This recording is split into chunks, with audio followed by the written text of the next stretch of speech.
Topic है composition of foreign trade, यानी foreign trade के हम 3 कंपोनेंट्स पढ़ने वाले थे। पहला वॉल्यूम ऑफ ट्रेड पढ़ा, आज हम सेकंड पढ़ रहे हैं composition of foreign trade. Composition of trade का मतलब क्या है कि कौन सी कमोडिटीज, किस टाइप का सामान को हम एक्सपोर्ट और इंपोर्ट करते हैं from rest of the world, यानी ऐसे कौन से type of goods and services हैं जो कि हम एक्सपोर्ट करते हैं दूसरी कंट्रीज से, और कौन से गुड्स एंड सर्विसेज को हम इंपोर्ट किया करते हैं। तो क्या सामान ट्रेड कर रहे हैं वो कहलाता है हमारा composition of foreign trade. Time के साथ ये चेंज होता है, कौन से सामान हम एक्सपोर्ट इंपोर्ट कर रहे हैं ये हमेशा सेम तो नहीं रहते। इंडिपेंडेंस से पहले जब फॉरेन ट्रेड पे कंट्रोल ब्रिटिश गवर्नमेंट का था, कॉलोनियल गवर्नमेंट का था, तो अलग टाइप के गुड्स एक्सपोर्ट किए जाते थे। जैसे उस टाइम पे क्या करते थे, रॉ मटेरियल बाहर भेजा जाता था, और इंपोर्ट क्या करते थे, फिनिश प्रोडक्ट इंपोर्ट करते थे। ये कॉम्पोजिशन चेंज हो गया जब इंडिया ने अपनी खुद की पॉलिसीज बनाना शुरू किया 1950s के बाद से। तो क्या क्या चेंजेस आए उसको हमको इस टॉपिक में देखना है।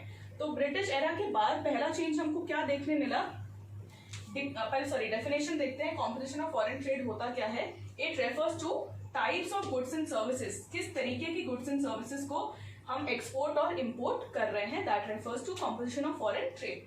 फर्स्ट क्या है इसका फीचर, हमने एक्सपीरियंस किया जब 1950s के बाद से हमने प्लानिंग शुरू करी, there was a decline in percentage share of agricultural exports.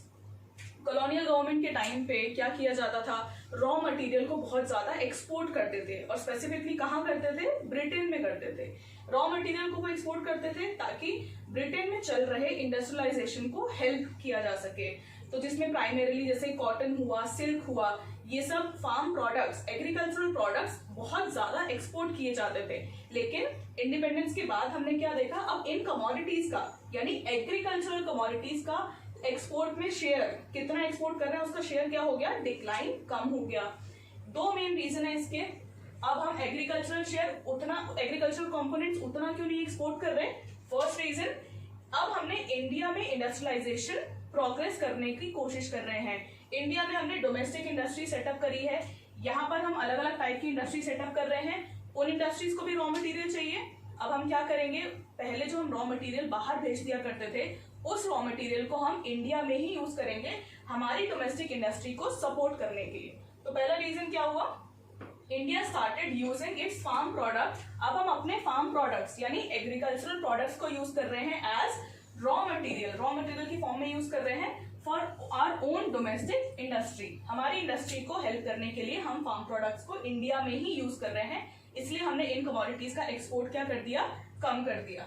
Second reason, हमारी पॉपुलेशन रैपिडली बढ़ रही थी, राइज इन पॉपुलेशन बढ़ रही है तो खाने की डिमांड बढ़ेगी, लोगों को आटा, दाल, चावल, हर तरीके के फार्म प्रोडक्ट्स, एग्रीकल्चरल प्रोडक्ट्स की रिक्वायरमेंट होगी। तो अब हमारा फोकस ये रहेगा कि हम एग्रीकल्चरल प्रोडक्ट्स को अपनी कंजम्पशन के लिए, हमारे रिक्वायरमेंट के लिए यूज कर सकें। अगर कुछ बचता है तो हम उसको एक्सपोर्ट करेंगे।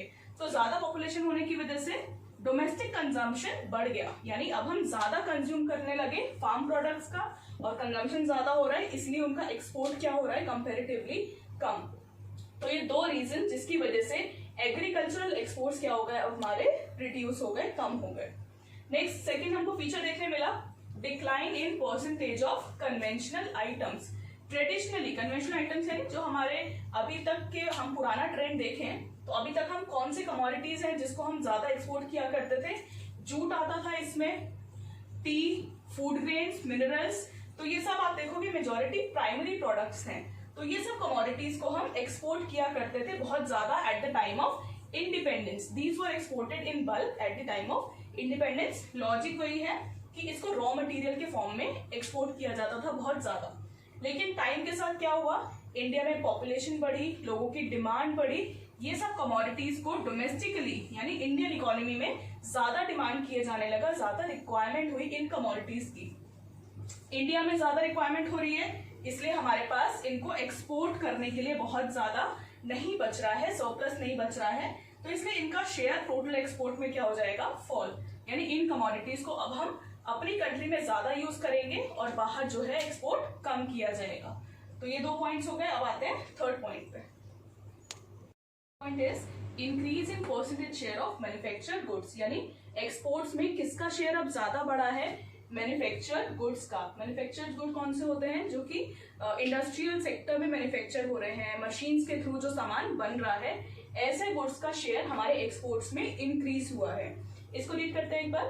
There was an increase in percentage share of exports of machine made goods, machine से बने हुए गुड्स, जैसे कि जेम्स एंड ज्वेलरी अभी भी इंडिया के मेजर एक्सपोर्ट्स में माना जाता है।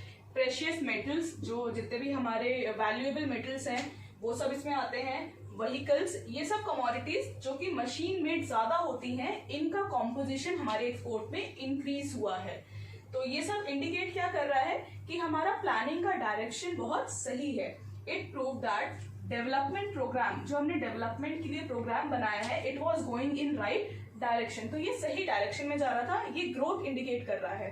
तो ओवरऑल हमने क्या देखा कॉम्पोजिशन में? एग्रीकल्चरल कमोडिटीज का शेयर क्या हुआ है? डिक्लाइन। और मैन्युफैक्चर्ड गुड्स का शेयर क्या हुआ है? इंक्रीज। तो ये दिखा रहा है कि हमारी इकोनॉमी ट्रेड के टर्म्स में सही डायरेक्शन में बढ़ रही है। ये पॉइंट हमको नोट करना जरूरी है कि दीज चेंजेस, अभी जो हमने सारे चेंजेस देखे हैं इन composition of India's foreign trade, ये क्या सजेस्ट करते हैं? ये हमको इंडिकेट कर रहे हैं that India is no longer a static and backward economy. India एक स्टैटिक और बैकवर्ड इकोनॉमी नहीं है, टाइम के साथ हम चेंज कर रहे हैं और इंडिया प्रोग्रेस की पाथ पे अच्छी तरीके से चल रही है। तो ये सब हमने देखा कॉम्पोजिशन में। थर्ड कंपोनेंट है हमारा direction of foreign trade. Direction of foreign trade में क्या आता है कि कोई भी कंट्री के ट्रेडिंग पार्टनर्स कौन है, यानी किन कंट्रीज को सामान एक्सपोर्ट किया जा रहा है और कहां से सामान इंपोर्ट किया जा रहा है। तो एक बार रीड करते हैं इसको।